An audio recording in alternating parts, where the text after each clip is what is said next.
नमस्कार दोस्तों, मैं हुकम सिंह अपने YouTube channel target achievers zone में आपका स्वागत करता हूं। अपने इंडियन ज्योग्राफी की सीरीज को आगे कंटिन्यू करते हैं और आज हम इस सीरीज का लेक्चर 43 पढ़ेंगे, जिसमें हम क्लाइमेट ऑफ इंडिया को जानने की कोशिश करेंगे। आज ये इस चैप्टर का पार्ट 1 है और आने वाले लेक्चर्स में हम अगले पार्ट्स में इस चैप्टर को कंप्लीट कर लेंगे। ये सीरीज आपके लिए इन सभी एग्जाम्स के लिए बेनिफिशियल है, जैसे कि यूनियन पब्लिक सर्विस कमीशन यानी कि UPSC, SSC, railway NTPC, banking का कोई भी एग्ज़ाम, डीएसएसबी का एग्ज़ाम, यूपीएसआई का एग्ज़ाम, इवन कोई भी स्टेट पीसीएस का एग्ज़ाम हो, हर किसी में आपके लिए बेनिफिशियल है। तो आप इसका फ़ायदा उठाइए और इसको रेगुलरली फॉलो कीजिए। इस चैनल पर आपको कंप्लीट जियोग्राफी एक प्रॉपर सीक्वेंस में मिल रही है, तो आप इसका लाभ उठाइए और इसको फॉलो कीजिए। तो चलिए शुरू करते हैं। देखिए, अगर हम क्लाइमेट ऑफ इंडिया की बात करते हैं तो सबसे पहले आपको वेदर और क्लाइमेट में डिफरेंस पता होना चाहिए।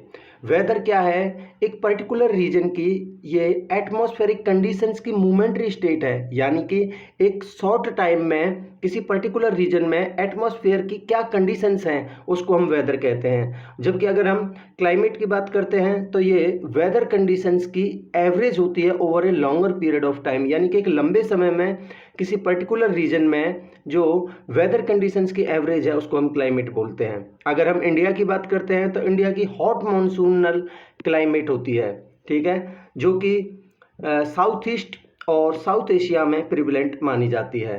जो मॉनसून रीजन है, जो मॉनसून रेजिम है, वो इंडिया की यूनिटी को दर्शाता है with rest of the Asia, ठीक है। कुछ फैक्टर्स हैं जो इंडिया के क्लाइमेट को डिटरमाइन करते हैं, तो बहुत सारे नंबर ऑफ फैक्टर्स हैं जिनसे इंडिया के क्लाइमेट को कंट्रोल किया जाता है, तो हम उन्हीं को एक्सप्लेन करने की कोशिश करेंगे। तो सबसे पहला फैक्टर है factors related to the location and relief, ठीक है। तो सबसे पहले अगर हम लैटिट्यूड की बात करते हैं तो हमें पता है कि जो कर्क रेखा है यानी ट्रॉपिक ऑफ कैंसर है, वो भारत के बिल्कुल बीचों बीच से पास होती है, ईस्ट से वेस्ट या वेस्ट टू ईस्ट डायरेक्शन में, ठीक है। तो देखिए, जो जैसे हमारा ट्रॉपिक ऑफ कैंसर है उसके नॉर्थ साइड में जो एरिया लाई करता है वो सब ट्रॉपिकल एंड टेम्परेट जोन में लाई करता है। इसके अलावा जो ट्रॉपिक ऑफ कैंसर है उसके साउथ में जो एरिया होता है उसको हम ट्रॉपिकल जोन बोलते हैं, ठीक है। आगे मैं मैप के माध्यम से भी समझाऊंगा, चलो देख लेते हैं। पहले देखिए, ये है हमारी ट्रॉपिक ऑफ कैंसर, ठीक है, ये वाली लाइन। इसके नॉर्थ साइड में जो एरिया है वो सब ट्रॉपिकल एंड टेम्परेट जोन के अंडर आता है, और जो ट्रॉपिक ऑफ कैंसर के साउथ में है उसको हम ट्रॉपिकल जोन बोलते हैं, ठीक है। देखिए, आप इस मैप के माध्यम से भी समझ सकते हैं। देखिए, ये ट्रॉपिक ऑफ कैंसर है, इसके नॉर्थ में है हमारी सब ट्रॉपिकल रीजन, ठीक है, और साउथ में है ट्रॉपिकल रीजन। तो देखिए, हमें पता है जो हमारे इंडिया का सदर्न मोस्ट पॉइंट है, पिगमिलियन पॉइंट या फिर इंदिरा पॉइंट जिसको हम बोलते हैं, उसके जो हमारा यानी इंडिया के साउथ में इक्वेटर है, यानी कि जो हमारा पिगमिलियन पॉइंट है या फिर इंदिरा पॉइंट है उससे लगभग 876 किलोमीटर की दूरी पे ये इक्वेटर है, ठीक है। तो देखिए, इक्वेटर से जो ये सब ट्रॉपिकल रीजन है यानी ट्रॉपिक ऑफ कैंसर के परे, ये ज़्यादा दूरी पे है, इसलिए वहाँ कम टेम्परेचर मिलेगा और एक्सट्रीम क्लाइमेट देखने को मिलेगी। जबकि हम अगर ट्रॉपिकल रीजन को बात करते हैं यानी area lying to the south of the tropic of Cancer, तो ये इक्वेटर के बिल्कुल नज़दीक है, तो यहाँ ज़्यादा टेम्परेचर देखने को मिलेगा। तो वो ही यहाँ लिखा है, देखिए, ये जो सब ट्रॉपिकल रीजन है that lies away from the equator, यानी दूरी पे है, दूर है, इसलिए ये एक्सट्रीम क्लाइमेट एक्सपीरियंस करती है विद हाई, ये ध्यान रखना, ये point, high daily and annual range of temperature. इसका क्या मतलब है? रेंज ऑफ टेम्परेचर क्या होती है, चाहे हम डेली बेसिस पे करें चाहे हम एनुअल बेसिस पे बात करें, तो एक मान लेते हैं एक दिन का, डेली बेसिस पे हम लेते हैं एक दिन का जो मैक्सिमम टेम्परेचर होगा और जो मिनिमम टेम्परेचर होगा उनका जो डिफरेंस है उसको हम रेंज ऑफ टेम्परेचर बोलेंगे, ठीक है। चाहे वो डेली बेसिस पे ले लें चाहे हम एनुअल बेसिस पे ले लें, तो ये जो रेंज ऑफ टेम्परेचर है ये बहुत ज़्यादा हाई होती है इस सब ट्रॉपिकल रीजन में, ठीक है। अगर हम ट्रॉपिकल रीजन की बात करते हैं तो हमें पता है ये इक्वेटर के बिल्कुल क्लोज है, इसलिए यहाँ ज़्यादा टेम्परेचर देखने को मिलता है, यानी हाई टेम्परेचर देखने को मिलता है through out the year. But यहाँ जो daily and annual range of temperature है वो कम होती है, यानी कि जो मैक्सिमम एंड मिनिमम टेम्परेचर का जो गैप है, चाहे वो डेली बेसिस पे चाहे वो एनुअल बेसिस पे, वो यहाँ कम देखने को मिलता है। ठीक है, तो देखिए आप देखते हैं स्लाइड के माध्यम से, यही लिखा है यहाँ ट्रॉपिकल जोन, यानी कि वो area lying to the south of the tropic of cancer, वो nearer to the equator, equator के नज़दीक है, इसलिए यहाँ हाई टेम्परेचर्स देखने को मिलते हैं थ्रू आउट द ईयर। और जो डेली या फिर एनुअल रेंज ऑफ टेम्परेचर है वो यहाँ कम देखने को मिलता है। ऑन द अदर हैंड, अगर हम area lying to the north of the tropic of Cancer, यानी जो हमारी कर्क रेखा है उसके नॉर्थ में जो एरिया लाई करता है वो इक्वेटर से दूरी पे है, यानी अवे फ्रॉम द इक्वेटर, ज़्यादा दूर है, इसलिए यहाँ एक्सट्रीम क्लाइमेट देखने को मिलती है। एक्सट्रीम क्लाइमेट का मतलब है कि यहाँ जो रेंज ऑफ टेम्परेचर है वो हाई होता है, यानी कि daily and annual range of temperature है वो यहाँ हाई देखने को मिलता है। आई होप आपको ये कॉन्सेप्ट क्लियर है। अब हम देखते हैं हिमालयन माउंटेन्स। देखिए हिमालयन माउंटेन्स का भी बहुत बड़ा रोल है, ठीक है, इंडिया के क्लाइमेट को अफेक्ट करने के लिए। तो देखिए जो ये हमारे लॉफ्टी हिमालयाज हैं, ये हमें पता, या फिर इनके जो एक्सटेंशन हैं ये इंडिया के बिल्कुल नॉर्थ में लाई करते हैं। ये एक इफेक्टिव क्लाइमेट डिवाइड की तरह काम करते हैं। वो क्यों? क्योंकि इंडिया के नॉर्थ में, देखिए आप मैप के माध्यम से समझिए, इंडिया के नॉर्थ में जो यहाँ से आर्कटिक सर्कल से, यानी कि ठंडी हवाएं, कोल्ड एंड चिल्ड हवाएं यहाँ से चलती हैं। बट ये जो हमारा हिमालयन रीजन है, जो हिमालयाज हैं, ये एक बैरियर की तरह, एक शील्ड, प्रोटेक्टिव शील्ड की तरह काम करते हैं, और यहाँ से जो ठंडी हवाएं आती हैं वो इनको रोक लेती है।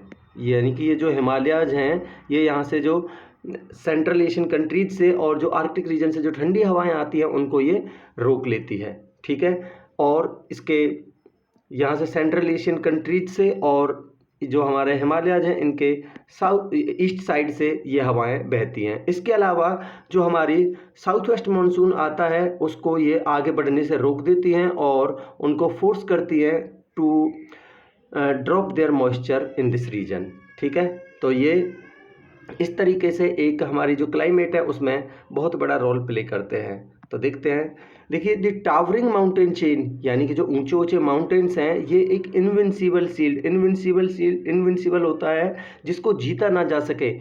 ये एक शील्ड, एक प्रोटेक्टर की तरह काम करते हैं to protect the subcontinent from the cold northern winds, यानी नॉर्थ साइड से जो कोल्ड विंड आती हैं उनसे हमारे इंडियन सब कॉन्टिनेंट को ये प्रोटेक्ट करते हैं। ठीक है, ये जो कोल्ड और चिल्ली विंड्स हैं ये आर्कटिक सर्कल से ऑरिजिनेट होती हैं और ये central and the eastern Asia से ये बहती हैं। ठीक है, जो कि मैं आपको पहले ही बता चुका हूँ। जो हिमालयाज हैं ये जो हमारी मानसून विंड्स आती हैं उनको भी ये ट्रैप कर लेती है। ठीक है, ट्रैप कर लेती हैं और उनको फोर्स करती हैं to set their moisture within the subcontinent, यानी कि वहीं उस मॉइस्चर को ये सेट करवा देती हैं, गिरवा देती हैं। आई होप आपको ये कॉन्सेप्ट भी क्लियर है। इसके अलावा distribution of land and water अगला फैक्टर है। देखिए हमें पता है कि जो हमारा इंडियन सब कॉन्टिनेंट है ये 3 साइड से इंडियन ओशियन से घिरा हुआ है। ठीक है, साउथ साइड में और नॉर्थ साइड में ये जो हमारी कंटिन्यूस माउंटेन वॉल है इससे घिरा हुआ है। ठीक है, as compare to the land mass, देखिए हमें पता है, देखिए मैं पिछले लेक्चर में, मानसून वाले लेक्चर में आपको बता चुका हूँ कि जो लैंड मास है हमारा वो ओशियन के कंपेरिजन में जल्दी गर्म होता है और जल्दी ठंडा होता है। ऑन द अदर हैंड जो ओशियन है वो स्लोली गर्म होता है और स्लोली ही ठंडा होता है। ठीक है, तो as compare to the land mass जो वाटर है वो heats up and cools up slowly. ठीक है, जो ये डिफरेंशियल हीटिंग है लैंड एंड सी की, ये एक different air pressure zone create करता है इन डिफरेंट सीजन्स। ठीक है, in and around the Indian subcontinent, यानी इंडियन सब कॉन्टिनेंट में और आसपास का जो एरिया है वहाँ एक different air pressure zone create करता है, ये जो डिफरेंशियल हीटिंग है लैंड एंड सी की। ठीक है, जो ये डिफरेंस है एयर प्रेशर में, इसकी वजह से हमें reversal of the monsoon winds देखने को मिलता है। देखिए मैं आपको पिछले लेक्चर में, मानसून वाले लेक्चर में बता चुका हूँ कि जो हमारी विंड्स हैं वो high pressure to low pressure की तरफ फ्लो करती हैं। ठीक है। बट कई बार मान लेते हैं एक पर्टिकुलर टाइम पे इधर हाई प्रेशर हो गया, इधर ये हमारी विंड्स फ्लो कर रही थी, इधर हाई प्रेशर हो गया, इधर लो प्रेशर हो गया, तो ये जो डिफरेंस है एयर प्रेशर में, इसकी वजह से ये रिवर्सल ऑफ द विंड्स हमें देखने को मिल सकता है। आई होप आपको ये कॉन्सेप्ट भी क्लियर है। देखिए ये लैंड एंड सी ब्रिज का कॉन्सेप्ट है जो मैं आपको पिछले लेक्चर में बता चुका हूँ। देखिए दिन के टाइम की अगर हम बात करते हैं तो ये हमारा मान लेते हैं सन है, तो हमें पता है हमारा जो लैंड मास है वो as compare to the water ये जल्दी गर्म होता है, तो यानी कि यहाँ ये जल्दी गर्म हो जाएगा हमारा लैंड मास, तो यहाँ यानी कि हाई टेम्परेचर देखने को मिलेगा। हाई टेम्परेचर देखने को मिलेगा तो इसका मतलब है यहाँ लो प्रेशर देखने को मिलेगा।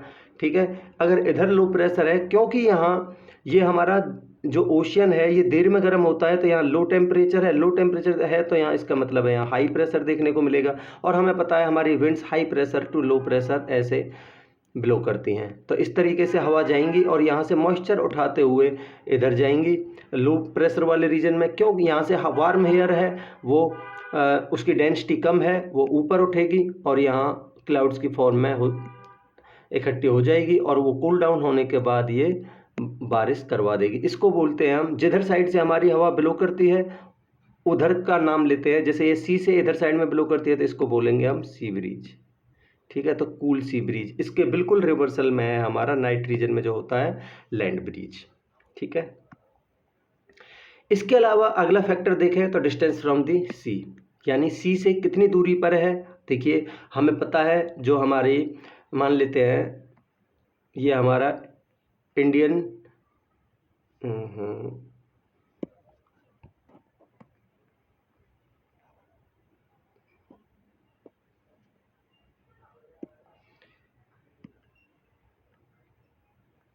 मान लेते हैं ये हमारा इंडियन पेनिनसुला है। ठीक है, तो यहाँ जो मुंबई वाला रीजन है और जो कोंकण कोस्ट वाला रीजन है यहाँ लगभग एक जैसी क्लाइमेट देखने को मिलती है। बट अगर हम इंटीरियर ऑफ द कंट्री जाएंगे, फॉर एग्जांपल दिल्ली, अगर दिल्ली या कानपुर की बात करते हैं तो यहाँ बहुत ज़्यादा एक्सट्रीम क्लाइमेट देखने को मिलती है, यानी कि जो एनुअल रेंज ऑफ या फिर डेली रेंज या फिर नॉर्मली हम कहें रेंज ऑफ टेम्परेचर है यहाँ ज़्यादा देखने को मिलती है। ठीक है, तो देखिए विद लॉन्ग कोस्ट लाइन जो लार्ज कोस्टल एरियाज हैं यहाँ लगभग एक जैसी क्लाइमेट देखने को मिलती है।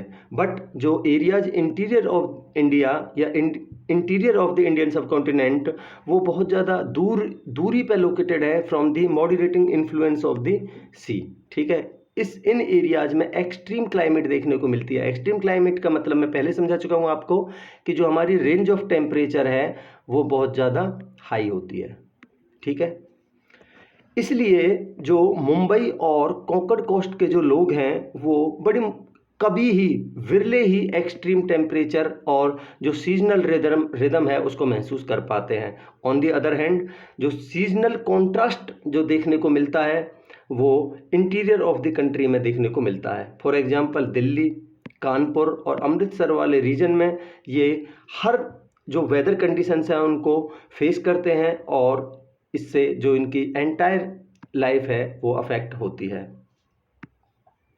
इसके अलावा अगला फैक्टर देखते हैं हम एल्टीट्यूड।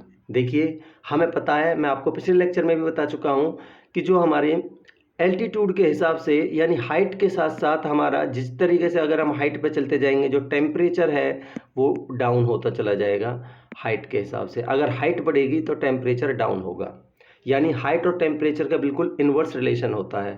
ठीक है, तो देखिए टेम्परेचर डिक्रीजेज विद हाइट, तो देखिए ऊपर टेम्परेचर डिक्रीज हुआ, थिन एयर हुई, तो ड्यू टू थिन एयर जो माउंटेनस रीजन में जो एरियाज हैं वो are cooler than the plains, यानी जो प्लेन एरिया में जो प्लेसेज हैं उनके कंपेरिजन में जो माउंटेनस रीजन है वो बहुत ज़्यादा ठंडा होता है। फॉर एग्जांपल देखिए आगरा और दार्जिलिंग का हम एग्जांपल लेते हैं, दोनों सेम लैटिट्यूड पे लोकेटेड हैं।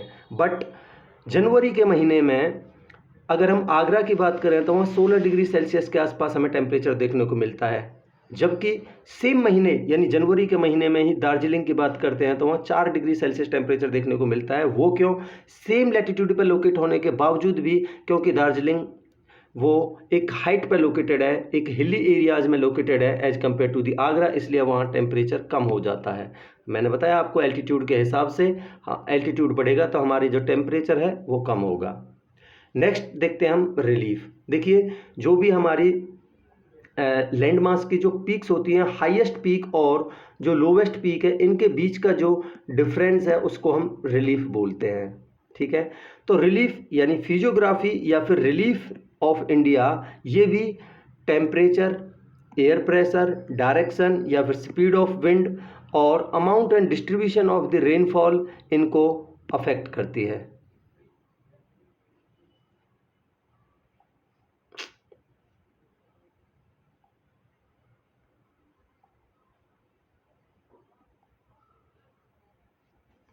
ठीक है, ये बहुत ज़्यादा अफेक्ट करती है। इसके अलावा देखिए मैं आपको एक चीज़ और बताता हूँ, जैसे ये हमारा ये एक माउंटेन है, ठीक है, तो मान लेते हैं इधर से हमारी विंड्स आ रही हैं, जो हमारी रेन बियरिंग विंड्स इनको मान लेते हैं, ठीक है, जो अपने साथ वाटर कैरी किए हुए हैं, यानी कि जो रेन करने वाली जो विंड्स हैं वो हैं। ठीक है, तो इधर साइड में ये साइड वाला, इस पीक के, इस माउंटेन रीजन के जो इधर साइड वाला एरिया है, इसको बोलते हैं हम विंडवर्ड साइड, यानी कि जो विंड की साइड में है। और जो इधर साइड में, क्योंकि हमारा मानसून ये विंड्स ऐसे निकल जाती हैं तो ये लीवर्ड साइड पड़ जाती है, तो इसको बोलते हैं हम लीवर्ड साइड। ठीक है, तो देखिए विंडवर्ड साइड्स जो वेस्टर्न घाट्स की विंडवर्ड साइड और जो असम है, यहाँ हाई रेनफॉल देखने को मिलती है ड्यूरिंग द जून सितंबर, यानी कि जो हमारा मानसून वाला सीजन होता है उस टाइम पे। जबकि जो सदर्न प्लेट्यू है वो लीवर्ड साइड में पड़ने की वजह से यहाँ बहुत ड्राई मानसून देखने को मिलता है। ठीक है, यानी कि जो हमारा ये वाला रीजन है, ये हमारा प्लेट्यू वाला रीजन है, यानी पेनिनसुलर रीजन है, यहाँ ये इन विंड्स के, इन मानसून के लीवर्ड साइड में पड़ जाता है, इसलिए ये जून सितंबर के महीने में ये बिल्कुल सूखा पड़ती है, यहाँ मानसून देखने को नहीं मिलती, क्योंकि तमिलनाडु वाले रीजन में जो बारिश होती है वो रिट्रीटिंग मानसून की वजह से होती है। रिट्रीटिंग मानसून भी हम अगले लेक्चर्स में डिस्कस करेंगे क्या होता है। तो देखिए मैंने बताया आपको, जैसे जैसे हम हाइट पे जाते हैं हमारा टेम्परेचर है वो कम होता जाता है। अब ये कैसे, इसका क्या है, किस तरीके से ये कम होता है, यानी कि अगर हम 1000 मीटर की ऊंचाई पे जाएंगे, ठीक है, तो हमारा 6.5 डिग्री यानी 6.5 डिग्री सेल्सियस टेम्परेचर है वो कम हो जाएगा। इसको हम नॉर्मल लैप्स रेट भी कहते हैं। ठीक है, यानी लैप्स रेट भी हम इसको बोलते हैं। तो टेम्परेचर डिक्रीजेज 6.5 डिग्री सेल्सियस पर 1000 मीटर। ठीक है, इसको हम लैप्स रेट बोलते हैं, ध्यान रखिए। तो देखिए जब हम सी लेवल की अगर बात करते हैं, यानी 0 मीटर की हाइट पे, वहाँ पे फॉर एग्जांपल 30 डिग्री सेल्सियस है, जैसे ही हम 1000 मीटर की ऊंचाई पे गए तो हमारा 6.5 डिग्री कम हो गया, जो टेम्परेचर है वो 23.5 डिग्री सेल्सियस हो गया। अगले 1000 मीटर की ऊंचाई पर, यानी 2000 मीटर की ऊंचाई पर फिर से 6.5 कम हो गया, 17 डिग्री सेल्सियस हो गया। अगले 1000 मीटर की ऊंचाई पर, 3000 मीटर की ऊंचाई पर फिर से 6.5 कम हुआ, यानी 10.5 डिग्री सेल्सियस रह गया। इसी तरीके से ये टेम्परेचर कम होता रहता है ऑन इंक्रीजिंग द हाइट, यानी हाइट पे हम जैसे जैसे जाते जाएंगे 6.5 डिग्री टेम्परेचर कम होगा प्रत्येक 1000 मीटर की ऊंचाई पर जाने के बाद। ठीक है, आई होप आपको क्लियर है। इसके अलावा अगला फैक्टर देखिए हिमालयन क्लाइमेट सिस्टम। हम हिमालय रीजन का जो क्लाइमेट सिस्टम है उसको जानने की कोशिश करते हैं। देखिए इंडिया है वो बाकी के एशियन रीजन से एक हिमालयन वॉल है, यानी कि जो हमारा हिमालयन रीजन एक वॉल की तरह काम करता है, जो हिमालयन माउंटेन रेंजेज है इनसे सेपरेटेड है। हमें पता है ये जो हमारे सेंट्रल एशिया की तरफ से जो हमारी कोल्ड एंड ड्राई विंड्स आती हैं उनसे प्रोटेक्ट करता है, उन विंड्स को रेस्ट्रिक्ट करता है इंडिया में आने से। ये हिमालयाज हैं, ये माउंटेन रेंजेज हैं, ये एक इफेक्टिव फिजिकल बैरियर की तरह भी काम करता है, क्योंकि जो rain bearing south west monsoon winds हैं वो उनको ये moisture within the country set करने के लिए फोर्स करते हैं ये माउंटेन्स, यानी कि जो हमारा साउथ वेस्ट मानसून विंड्स हैं उनको with in the country moisture को शेड करने के लिए ये फोर्स करती हैं। इसलिए ये एक इफेक्टिव क्लाइमेट डिवाइड की तरह काम करता है बिटवीन द इंडियन सब continent and the central Asia. ठीक है, विद इन द हिमालयाज जो क्लाइमेट है वो बहुत ज़्यादा वेरी करती है depending upon the elevation and the location. ठीक है, जो क्लाइमेट रेंजेज हैं from the subtropical in the southern foothills to the, देखिए मान लेते हैं ये हमारे हिमालयाज हैं, ये ग्रेटर हिमालयाज, ये मिडिल हिमालयाज, ये लेसर हिमालयाज। ठीक है, तो हम फुटहिल्स की बात कर रहे हैं, चलो इस तरीके से मान लेते हैं ये हमारी फुटहिल्स हैं और ये हमारा पूरी माउंटेन रेंज है। इसके जो ये वाला रीजन है बिल्कुल बेस, इसको बोलते हैं हम फुटहिल्स। ठीक है, तो देखिए यहाँ सब ट्रॉपिकल इन दी सदर्न फुटहिल्स, यहाँ सब ट्रॉपिकल वो क्लाइमेट देखने को मिलेगी फुटहिल्स में। इसके अलावा वार्म टेम्परेट कंडीशंस देखने को मिलेंगी इन दी मिडिल हिमालयाज, यानी कि ये हमारे मिडिल हिमालयाज हैं। तो यानी बीच से में पहुंचने के बाद जो यानी बीच वाले मिडिल हिमालयाज हैं वहाँ पे आपको टेम्परेट कंडीशंस देखने को मिलेगी, temperate type of the climate देखने को मिलेगी। इसके अलावा कोल्ड टेम्परेट कंडीशंस देखने को मिलेंगी in the higher parts of the middle Himalayas, यानी कि जो हमारे ये मिडिल हिमालयाज हैं इनके हायर पार्ट्स में आपको कोल्ड टेम्परेट देखने को मिलेगी, cold temperate type of the climate देखने को मिलेगी। इसके अलावा कोल्ड एल्पाइन क्लाइमेट देखने को मिलेगी एट द हायर एलिवेशंस। इसके अलावा अगर हम ग्रेटर हिमालयाज की बात करते हैं, हायर एलिवेशंस की बात करते हैं, वहाँ पे आपको cold alpine type of the climate देखने को मिलती है। ठीक है, अब हम सीजनल रिदम जान लेते हैं। हमें पता है इंडिया में विंटर, कोल्ड, रेनी सीजन, ये सब सीजन्स आते हैं, समर सीजन, तो हम इनको जान लेते हैं किस तरीके का सीजनल रिदम है इंडिया में। वो देखिए विंटर सीजन में जो हमारा टेम्परेचर है वो बहुत तेज़ी से गिरता है, फॉल होता है with increase in the altitude from the sea level. मैं आपको बता चुका हूँ पहले ही, हाइट बढ़ने के साथ साथ हमारा जो टेम्परेचर है वो डिक्रीज करता है। ठीक है, एट द फुटहिल्स, मैं अभी आपको पिछली ही स्लाइड में एग्जांपल दे के आया हूँ। मान लेते हैं ये हमारी माउंटेन रेंज है, तो इसके जो फुटहिल्स हैं, जो इसका बेस है वहाँ पे एट द फुटहिल्स जो टेम्परेचर है वो लगभग 18 डिग्री सेल्सियस देखने को मिलेगा डे टाइम में। ठीक है, और मिडिल हिमालयाज में ये लगभग 6 से 12 डिग्री सेल्सियस। देखिए अब जैसे जैसे हम ऊपर जाएंगे टेम्परेचर कम होगा, तो मिडिल हिमालयाज में जाने के बाद ये 6 से 12 डिग्री सेल्सियस तक रह जाता है।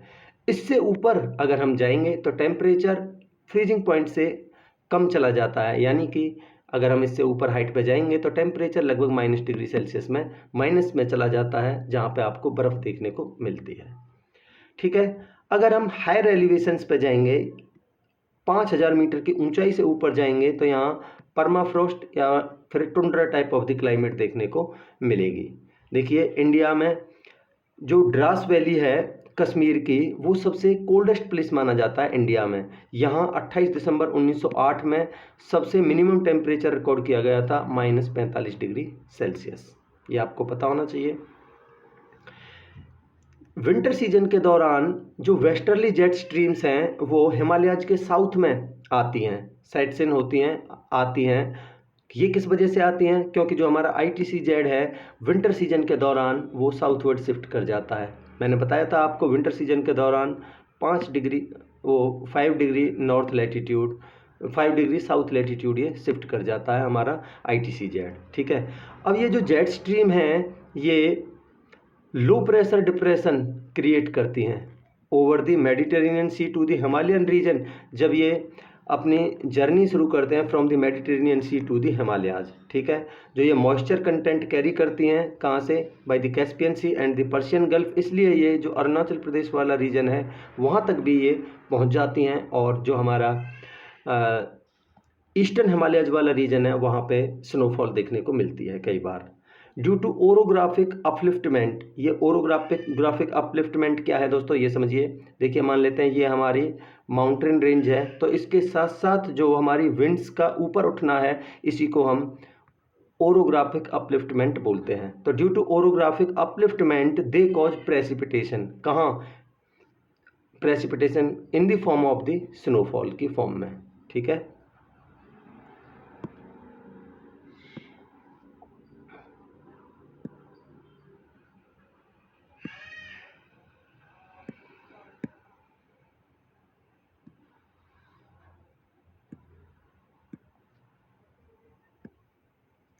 ठीक है।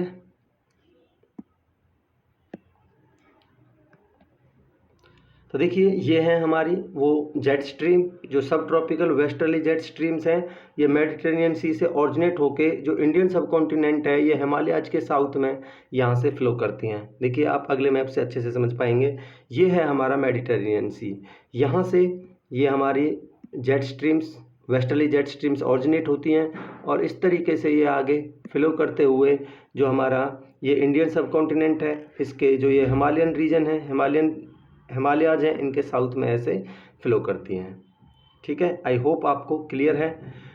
इसके अलावा देखिए इसके गुजरने के बाद जो ये वेस्टर्ली जेट स्ट्रीम है, इसके गुजरने के बाद इनको हम डिस्टर्बेंस भी बोलते हैं। तो after the passage of the disturbance एक फॉग एंड कोल्ड वेव्स, यानी कि जो हमारा कोहरा होता है और ठंडी हवाएं देखने को मिलती हैं इन द रीजन, यानी हमारे जो इंडियन सब कॉन्टिनेंट वाला रीजन है, यानी हिमालयाज के साउथ वाला रीजन है, वहाँ lowering the minimum temperature by 5 degree Celsius to 10 degree Celsius, जो टेम्परेचर है वो डाउन हो जाता है नॉर्मल एवरेज टेम्परेचर है उससे। ठीक है, तो जो डायूर्नल रेंज ऑफ टेम्परेचर है वो इंक्रीज करता है, यानी डायूर्नल रेंज ऑफ टेम्परेचर एक दिन के दौरान जो मैक्सिमम टेम्परेचर है, हाईएस्ट टेम्परेचर है और मिनिमम टेम्परेचर है, उसका जो डिफरेंस है उसी को हम डायूर्नल रेंज ऑफ टेम्परेचर बोलते हैं या फिर रेंज ऑफ टेम्परेचर बोलते हैं। ठीक है, ये इंक्रीज होता है और जो हमारी विंटर्स हैं, जो सर्दियां हैं, वो बहुत ज़्यादा सीवियर बन जाती हैं।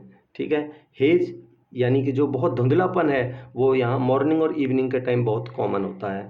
ठीक है, ये जो सिचुएशंस हैं, जो हेज बना, इसकी वजह से बहुत ज़्यादा परेशानियां होती हैं जो डे टू डे की एक्टिविटीज़ हैं उनमें। जो रोड्स हैं वो ब्लॉक हो जाते हैं, क्योंकि देखिए धुंधलापन होता है, जो बर्फ़ होती है वो रोडों पर से बिल्कुल फैल जाती है, जो कॉमर्शियल सेटअप है वो काम नहीं करता और जो स्नो कवर है रोड्स के ऊपर उससे बहुत ज़्यादा डिफ़िकल्टीज़ पैदा होती हैं। जो फ्लाइट्स हैं उनका जो ऑपरेशन है वो रुक जाता है और जो ये कहने का मतलब है लोकल जो पीपल हैं वो एवरीडे की रिक्वायरमेंट्स है उनके लिए भी और जो ग्रोसरीज है उसके लिए भी स्ट्रगल करते हुए नज़र आते हैं। ठीक है, इस हेज की वजह से। हालांकि जो frequencies of the western disturbances है वो ईयर टू ईयर वेरी करती है, बट हम ऑन एन एवरेज मान सकते हैं 3 से 5 डिस्टर्बेंसेज पर मंथ आते ही आते हैं।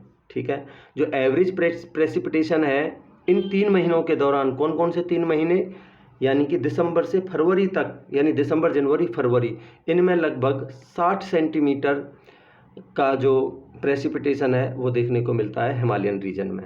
बट जो ईस्टर्न हिमालयन रीजन है वो भी रेनफॉल प्राप्त करता है from the north east monsoon. North east monsoon यानी कि जो बे ऑफ बंगाल के ऊपर से जो विंड्स जाती हैं। हालांकि देखिए it is not significant as north east monsoon winds are coming from land and do not have sufficient moisture content due to lack of the source. ये कहना उचित नहीं होगा कि जो नॉर्थ ईस्ट मानसून विंड्स हैं इनके पास मॉइस्चर नहीं होगा क्योंकि इनके पास जो सफिशिएंट सोर्स नहीं है जहाँ से ये गुजर रही हैं, बल्कि देखिए जो कंबाइंड इफेक्ट है western disturbances and north east monsoon है, इनकी वजह से यहाँ एवरेज प्रेसिपिटेशन लगभग 50 सेंटीमीटर देखने को मिल जाता है ओवर सिक्किम, अरुणाचल प्रदेश और असम। ठीक है, देखिए अब हम अगला सीजन लेते हैं, समर सीजन।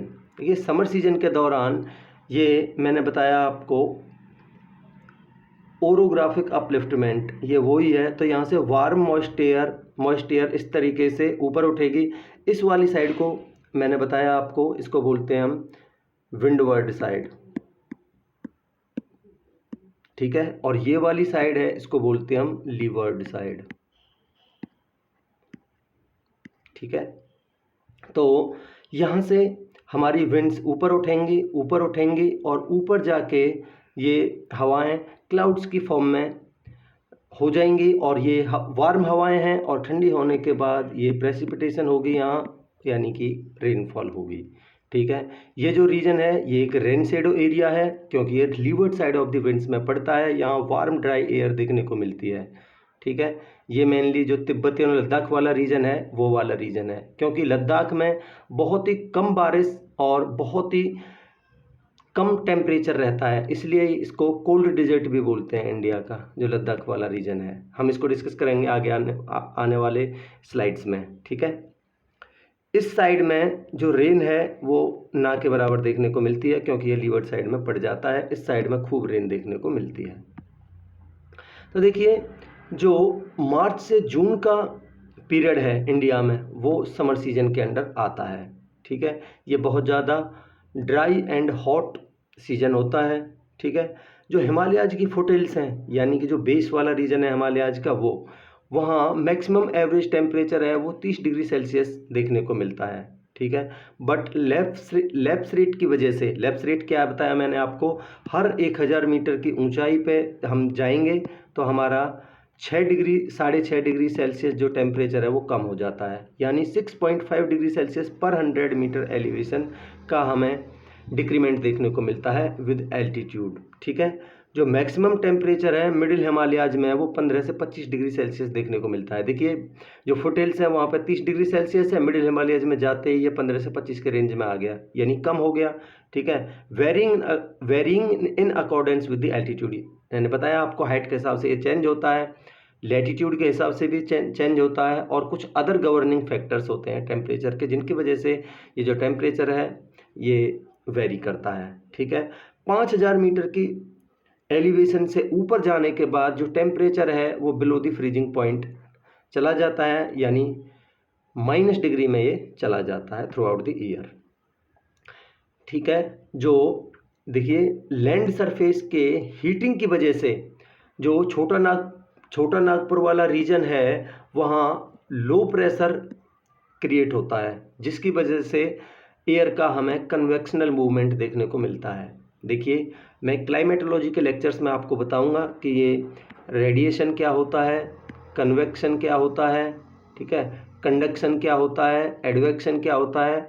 बाकी आप ये समझिए कि हमारी जो यहाँ से मान लेते हैं ये हमारा सन है, यहाँ से इनकमिंग सोलर रेडिएशन आई, यहाँ से जो हवा थोड़ी ऊपर उठी वार्म एयर, वो कंडक्शन की वजह से भी हो सकती है, किसी और वजह से भी हो सकती है। इसके अलावा ये जो ऊपर उठती है वार्म एयर, ये हमारी कन्वेक्शन की वजह से होती है। बाकी मैं इसकी डिटेल आपको क्लाइमेटोलॉजी के लेक्चर में दूंगा।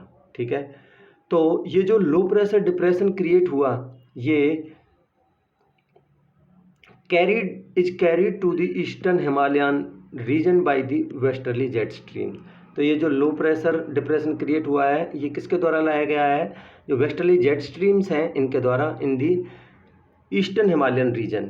ठीक है, ये जो एयर मास है फर्दर कूल डाउन होगा adiabatically due to the orographic upliftment. मैं आपको बता चुका हूँ क्या होता है ओरोग्राफिक अपलिफ्टमेंट, और इसकी वजह से यहाँ प्रेसिपिटेशन देखने को मिलती है ईस्टर्न हिमालयन रीजन में। ठीक है, in the states of the Arunachal Pradesh, Assam and the Nagaland. ठीक है,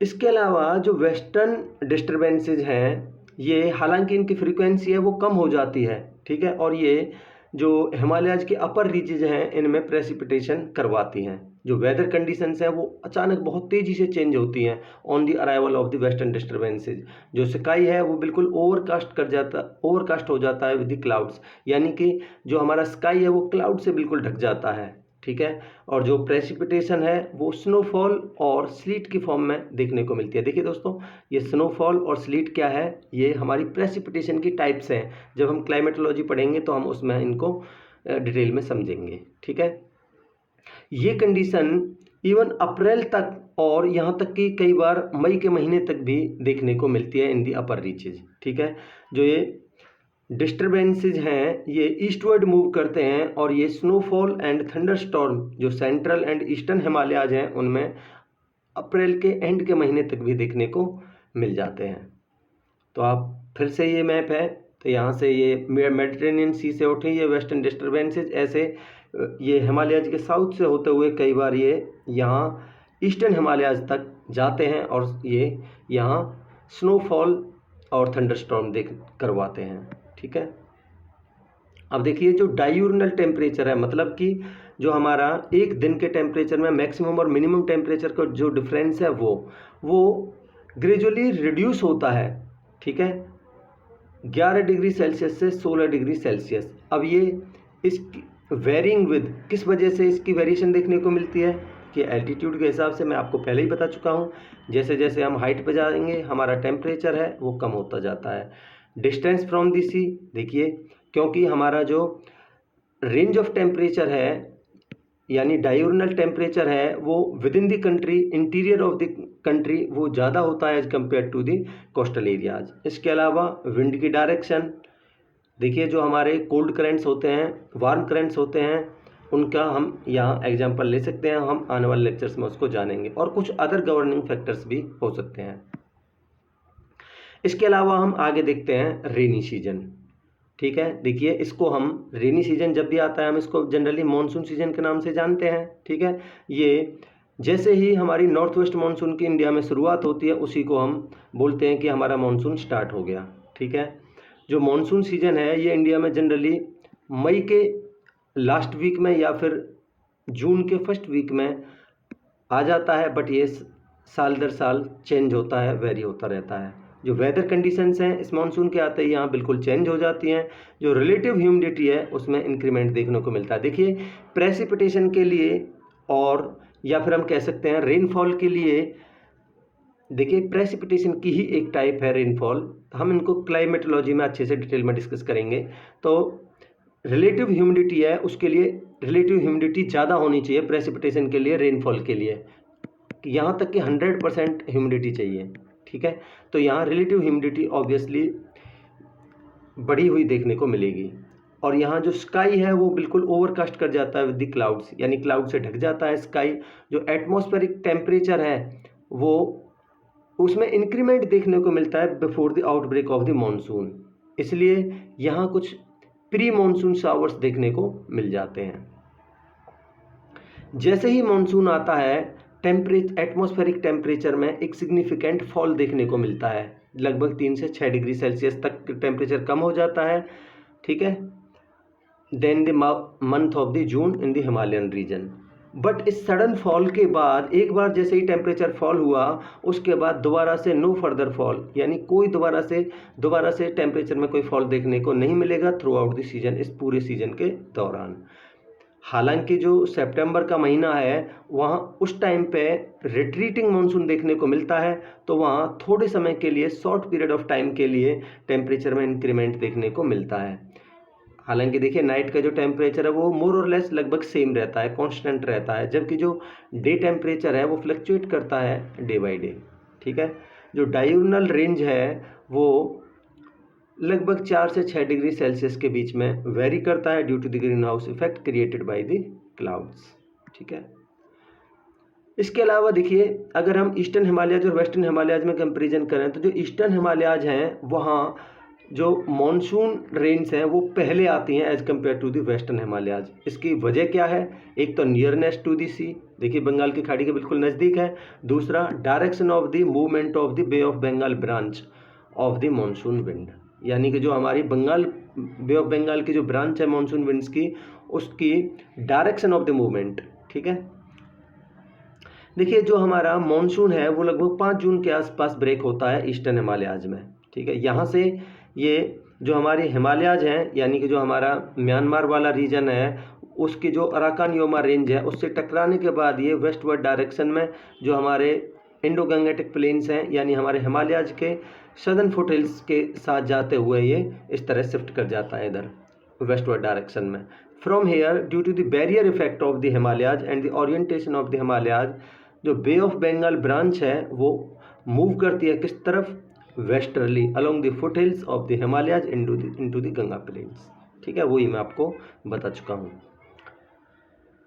but in the western Himalayan region जो प्रेसिपिटेशन है वो बहुत ज़्यादा इंटेंसिव नहीं होता। वो क्यों? क्योंकि जब ये यहाँ से जो म्यांमार वाली रेंज है उससे टकराने के बाद ये जो हमारी सदर्न फुटहिल्स हैं हिमालयाज की, उनमें यानी इंडो गंगेटिक प्लेन्स में ये बहता है, तो वो अपना प्रेसिपिटेशन रास्ते में ही छोड़ देता है। तो यहाँ वहाँ वेस्टर्न हिमालयाज तक पहुँचते पहुँचते इसमें जो मॉइस्चर है वो बहुत कम यानी नाम मात्र के बराबर बच पाता है। हालांकि जो अरबियन सी की ब्रांच है वहाँ से जो मानसून आता है और जो हिमालय से टकराता है, तो वहाँ से क्योंकि उसकी जो जर्नी है वो बहुत कम है, इसलिए उनसे यहाँ प्रेसिपिटेशन देखने को मिलता है। हैवी रेनफॉल देखने को मिलती है ईस्टर्न हिमालयाज में, सब हिमालयन रीजन्स में और southern slopes of the Himalayas में। ठीक है, इसकी वजह से यहाँ कई जगह पर फ्लड्स देखने को मिलती हैं in the catchment areas of the Himalayas. तो वो कहाँ कहाँ देखने को मिलती है उनको जान लेते हैं। फॉर एग्जांपल देखिए, ब्रह्मपुत्रा रिवर जो ईस्टर्न हिमालयाज हैं उनका जो वाटर है वहाँ से वाटर रिसीव करती है, और जो असम वाला रीजन है, असम प्लेन्स है, वहाँ फ्लड्स आते हैं, लगभग हर साल देखने को मिलते हैं। इसके अलावा कोशी रिवर है वो ईस्ट जो नेपाल हिमालयाज हैं उनके ईस्टर्न रीजन से, और जो सप्तकोशी रिवर है उसके कैचमेंट एरिया से वाटर रिसीव करती है, और बिहार के जो प्लेन्स है वहाँ पे फ्लड्स लगभग हर साल देखने को मिलते हैं।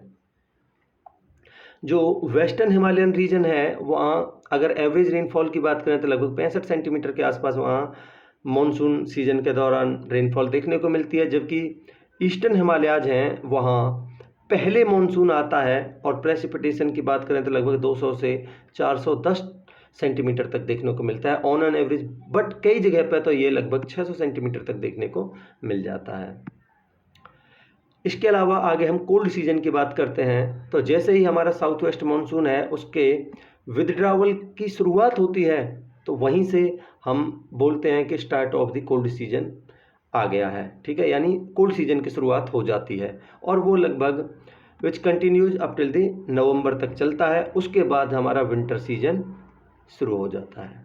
ठीक है, जो हिमालयन रीजन है, जो वेस्टर्न हिमालयाज में मानसून सबसे लास्ट में पहुंचता है, कहने का मतलब है लगभग जुलाई के फर्स्ट वीक में पहुंचता है, और सबसे पहले वहां से विथड्रॉ हो जाता है, वापसी हो जाती है उसकी सबसे पहले, लगभग सितंबर के सेकंड वीक में उसकी विथड्रॉवल होती है। यहाँ लगभग 2 से 2.5 महीने तक ही जो मानसूनल एक्टिविटीज़ हैं वेस्टर्न हिमालयाज में वो देखने को मिलती हैं। ऑन दी अदर हैंड अगर हम देखें ईस्टर्न हिमालयाज की बात करें, तो यहाँ जो मानसून है वो सबसे पहले आता है और सबसे लास्ट में जाता है, विथड्रॉ होता है।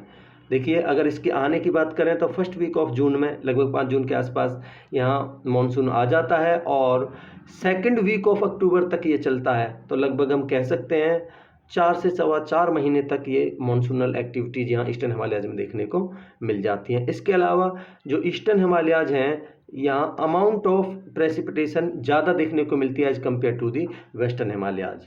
ठीक है, इसलिए हम कह सकते हैं कि जो टोटल रेनफॉल एंड प्रेसिपिटेशन के मामले में हमारे इंडियन सब कॉन्टिनेंट में या फिर डिफरेंट हिमालयन रीजन्स में रीजनल डिस्पैरिटी देखने को मिलती है। ठीक है, इसके अलावा कोल्ड सीजन में देखिए, season with the session of the monsoon initially, देखिए जैसे ही हमारे मानसून इसके session of the monsoon initially temperature rises, पहले तो टेम्परेचर राइज होता है लगभग 3 से 5 डिग्री सेल्सियस, बट 2 से 1 या 2 वीक के अंदर अंदर जो टेम्परेचर है वो गिरना शुरू हो जाता है। ठीक है, लगभग 1 से 1.5 महीना या आधे महीने के आसपास में ये, या फिर हम कह सकते हैं from the second week of the December जो मिनिमम टेम्परेचर है हिमालयन रीजन में वो लगभग बिलो दी फ्रीजिंग पॉइंट देखने को मिलता है, यानी कि लगभग माइनस में देखने को मिल जाता है आधे दिसंबर के आसपास हिमालयन रीजन में। जो डायurnal टेम्परेचर रेंज है वो इंक्रीज करता है बहुत तेज़ी से due to the lack of clouds and absorption of the latent heat of the melting by the ice sheets. ठीक है,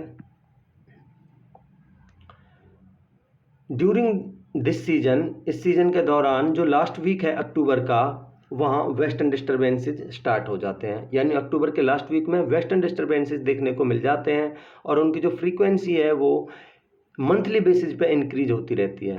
ठीक है, जैसे ही वेस्टर्ली जेट स्ट्रीम स्ट्रॉन्ग हुई ये किस वजह से होती हैं, ITCZ के साउथवर्ड शिफ्ट होने की वजह से, ठीक है। और इन वेस्टर्न डिस्टर्बेंसेस की वजह से जो स्नोफॉल अपर रीचेज में देखने को मिलती है। इस टाइम पे बहुत ही ह्यूज अमाउंट में जो टूरिस्ट हैं वो आते हैं, और जो हिमालयन रीजन है यहाँ पे जो स्नोफॉल वगैरह है उसका आनंद लेने के लिए हर साल बहुत सारे टूरिस्ट आते हैं। ये एक परफेक्ट प्लेस माना जाता है for the skiing and the winter sports activities. अगर हम एनुअल रेनफॉल की बात करते हैं तो देखिए वो एरियाज जो 200 सेंटीमीटर या फिर उससे ज़्यादा रेनफॉल रिसीव करते हैं वो वेरी हाई रेनफॉल जोन में आते हैं, ठीक है। इनमें देखिए ईस्टर्न हिमालयाज, वहाँ लगभग 200 से 400 सेंटीमीटर तक, कई जगह पे तो 400 से 800 सेंटीमीटर तक रेनफॉल देखने को मिलती है। तो इनमें हम कौन कौन से इंक्लूड कर सकते हैं ईस्टर्न हिमालयन रीजन में? देखिए अरुणाचल प्रदेश है, सिक्किम है, असम है, नागालैंड है, ये वेरी हाई रेनफॉल वाले जोन में आते हैं, ठीक है। इसके अलावा वो एरिया जहाँ 100 सेंटीमीटर से 200 सेंटीमीटर के बीच में रेनफॉल देखने को मिलती है वो जोन ऑफ हाई रेनफॉल के अंडर आते हैं। ये वेरी हाई यानी 200 से ऊपर वेरी हाई, और 100 से 200 के बीच में जोन ऑफ हाई रेनफॉल। इसमें southern parts of the Jammu Kashmir, Himachal Pradesh, Uttarakhand और वेस्टर्न हिमालयाज, ठीक है, इस जोन में आते हैं, जोन ऑफ हाई रेनफॉल में। इसके अलावा ऐसे एरियाज जो 50 सेंटीमीटर से 100 सेंटीमीटर के बीच में रेनफॉल रिसीव करते हैं वो लो रेनफॉल की कैटेगरी में आते हैं, लो रेनफॉल जोन में आते हैं। ये वो एरियाज हैं जो southern Himalayas in Jammu Kashmir and जो वैलीज वाले एरिया हैं उनमें उनके लीवर्ड साइड में पड़ते हैं। यानी जम्मू कश्मीर में जो सदर्न हिमालयाज है उनके लीवर्ड साइड में जो एरियाज पड़ते हैं, वैलीज में जो एरियाज पड़ते हैं वेस्टर्न हिमालयाज में, वो जोन ऑफ लो रेनफॉल में आते हैं, ठीक है। और ऐसे एरियाज जहाँ 50 सेंटीमीटर से भी कम रेनफॉल है वो वेरी लो रेनफॉल जोन में आते हैं, ठीक है। ये वही एरिया हैं जहाँ 50 सेंटीमीटर से कम रेनफॉल देखने को मिलती है। तो इंडियन माउंटेन्स में जो हिमालयन रीजन है वहाँ पे लद्दाख वाला रीजन है, ठीक है, यूनियन टेरिटोरी ऑफ इंडिया जो लद्दाख वाला रीजन है वहाँ सबसे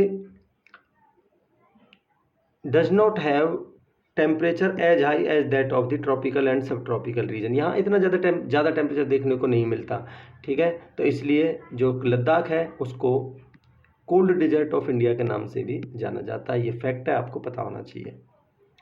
तो इस तरीके से दोस्तों ये लेक्चर कंप्लीट होता है। मैं आशा करता हूँ कि आपके कॉन्सेप्ट क्लियर हुए होंगे, आपको ये लेक्चर पसंद आया होगा। अगर आपको ये लेक्चर अच्छा लगा है तो आप मेरे YouTube channel target achievers zone को लाइक, शेयर एंड सब्सक्राइब कीजिए। Thank you so much, have a great day.